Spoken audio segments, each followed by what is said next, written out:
Hi, and welcome to our channel.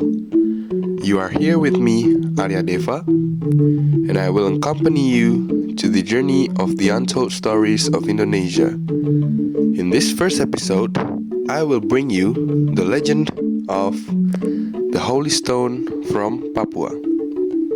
Without further ado, let's get started. A long time ago, in East Yapen, in the Wawuti Refugee area, there is a mountain called Kamboi Rama. People gathered and celebrated on the mountain. On that mountain also lived a god named Iriwonawai. The god has a tifa or drum which is named Sokirei or Sowaoroi. If the drum sounds, people will come and gather because that is when they can see the drum. However, only old people with supernatural powers can see the drum. Iriwonawai has a hamlet where many sago plants grow, named Arumpi Hamlet. Sago is the staple food of the residents of the Wawuti Refugee area. However, the sago gradually decreased. God is angry. Then, the sago plant was moved. The residents of Kamboi Rama Hamlet was frightened. They moved to a coastal area called Randua Yaivi.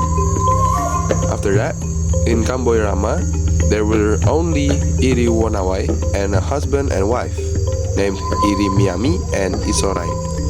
One morning, Isorai, or the wife, sat on a rock to sunbathe herself. A few moments later, the rock he was sitting on released a cloud of heat so that he couldn't stand still sitting on the rock. Then, Irimiami, the husband, sat on the rock. It turns out that what Irimiami feels is the same as what Isorai feels. After that, Irimiami took the deer meat and placed it on the stone. Not long after, the venison was removed and eaten. Apparently, the venison tastes better. Since then, Irimiami and Isorai have always placed food on that stone.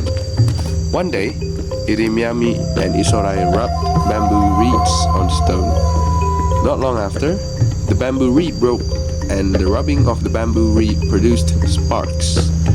Irimiami and Isorai were surprised. Then, they began to start experimenting on the rock. The next day, they collected dry grass and leaves. The grass and dry leaves were placed on the stone.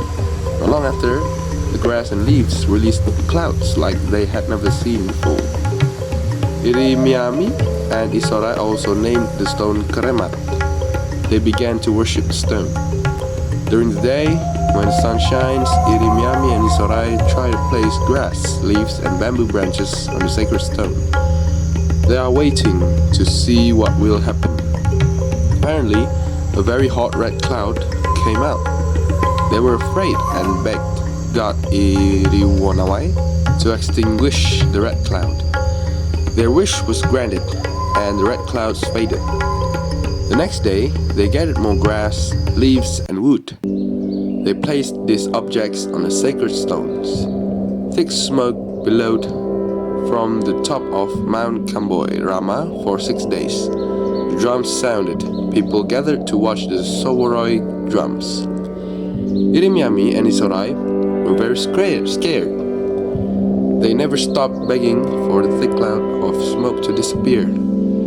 God Iriwonawai granted Irimiami and Isorai's request. After the clouds thinned, the residents of Randua Yaivi village wanted to take a closer look. It turns out that this act was not done by Iriwonawai, but by Irimiami and Isorai.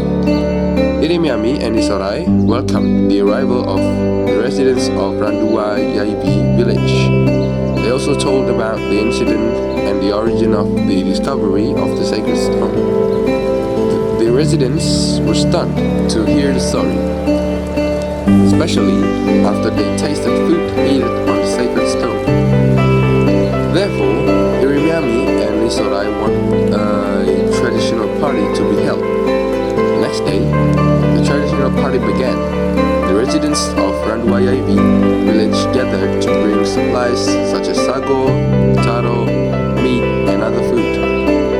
gathered around the sacred stone while placing grass on the stone. Not long after, the surroundings of Mount Kamborama became very bright with fire rays coming out